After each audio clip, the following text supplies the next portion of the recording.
Selamat sore Bapak Ibu dosen dan juga selamat sore teman-teman semua. Pada hari ini saya akan mempresentasikan tentang bentuk usaha tetap atau yang sering dengan kita sebut dengan sebutan BUT. Nah, bentuk atau usaha tetap adalah bentuk usaha yang dipergunakan oleh warga pajak luar negeri atau yang sering juga disebut dengan WPLN, baik pribadi atau badan yang menjalankan atau melakukan usaha kegiatannya di Indonesia. Nah, bentuk usaha tetap atau BUT juga bentuk usaha yang dipergunakan oleh orang pribadi yang tidak bertempat tinggal di Indonesia atau berada di Indonesia tidak lebih dari 183 hari dalam jangka waktu 12 bulan atau setara setahun. Nah, atau badan yang tidak didirikan dan tidak bertempat kedudukan di Indonesia untuk menjalankan usaha atau melakukan kegiatan di Indonesia. Nah, ada 4 tipe bentuk usaha tetap. Yang pertama ada fasilitas fisik atau real BUT, ada aktivitas, ada keagenan, dan juga ada asuransi. Yang pertama, fasilitas fisik atau real BUT. BUT yang keberadaannya ada di Indonesia atau secara fisik ada berada di Indonesia, seperti gedung kantor ada di Indonesia. Nah, kepemilikannya punya luar negeri, tetapi fisiknya gedungnya ada di Indonesia, berdiri di Indonesia. Seperti juga proyek konstruksi, ruang untuk promosi, pertambangan, perikanan, semua yang fisiknya berada di Indonesia itu disebut BUT tipe fasilitas fisik atau real. Selanjutnya ada tipe aktivitas. Nah, tipe aktivitas ini terbagi dua. Yang pertama ada proyek konstruksi perakitan, ada juga proyek dalam hal pemberian jasa. Nah, untuk perusahaan punya luar negeri membangun konstruksi di Indonesia, maka perusahaan akan menjadi BUT selama memiliki kantor cabang di Indonesia atau berkedudukannya di Indonesia. Nah, dan untuk proyek dalam hal pemberian jasa, selama jasa di Indonesia melebihi 60 hari berarti BUT. Nah, sedangkan yang jika kurang dari 60 hari berarti bukan BUT. Implikasi perpajakan menurut Undang-Undang Domestik akan dipakai secara sebagai acuan jika Indonesia dengan negara mitra ada tax treaty-nya atau perjanjian perpajakannya. Nah, keberadaan BUT tipe aktivitas baik aktivitas konstruksi maupun pemberian jasa ditentukan dari lamanya atau time test. Aktivitas tersebut dilakukan di negara sumbernya gitu.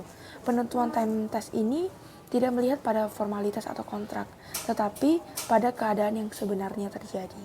Nah, untuk keagenan, orang atau badan yang bertindak sebagai agen yang kedudukannya tidak bebas. Nah, juga keberadaan BUT tipe keagenan ditentukan oleh ada atau tidaknya dependen agen di negara sumber. Kontrak agenan ini bersifat bebas, artinya dapat bertindak atas diri sendiri, seperti kayak harganya, pemasaran, manajemen, ataupun produknya diatur oleh sendiri. Nah, tipe untuk asuransi. Nah, agen atau pegawai perusahaan asuransi yang tidak didirikan dan tidak berkedudukan di Indonesia yang menerima premi asuransi atau menanggung resiko di Indonesia. Keberadaan BUT tipe asuransi ini difokuskan pada ada atau tidaknya pemungutan premi dan penanggungan resiko di negara sumber. Nah, perusahaan asuransi yang didirikan dan bertempat kedudukan di luar Indonesia dianggap mempunyai bentuk usaha tetap di Indonesia. Apabila perusahaan asuransi tersebut menerima pembayaran premi asuransi di Indonesia atau menanggung resiko di Indonesia melalui pegawai, perwakilan atau agennya di Indonesia. Nah, menanggung resiko di Indonesia tidak berarti bahwa peristiwa yang mengakibatkan resiko tersebut terjadi di Indonesia. Yang perlu diperhatikan adalah bahwa pihak tergantung bertempat tinggal, berada atau bertempat tinggal di Indonesia. Nah, penghasilan BUT atau penggolongan penghasilan bentuk BUT ini terdapat pada Undang-Undang Nomor 36 Tahun 2008 pasal yang kelima.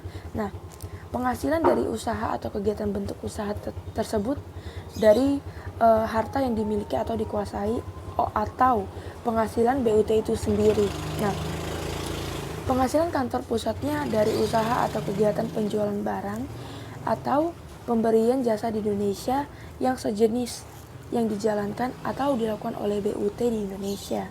Hal ini karena pada hakikatnya usaha atau kegiatan kantor pusat di Indonesia termasuk dalam ruang lingkup usaha dan kegiatan yang dilakukan oleh BUT. Nah, yang ketiga, penghasilan yang diterima oleh kantor pusat atau wajib pajak luar negeri dari Indonesia. Nah, sepanjang terdapat hubungan efektif antara BUT-nya dengan harta atau kegiatan yang memberikan penghasilan tersebut. Nah, untung juga penghasilan kena pajak BUT.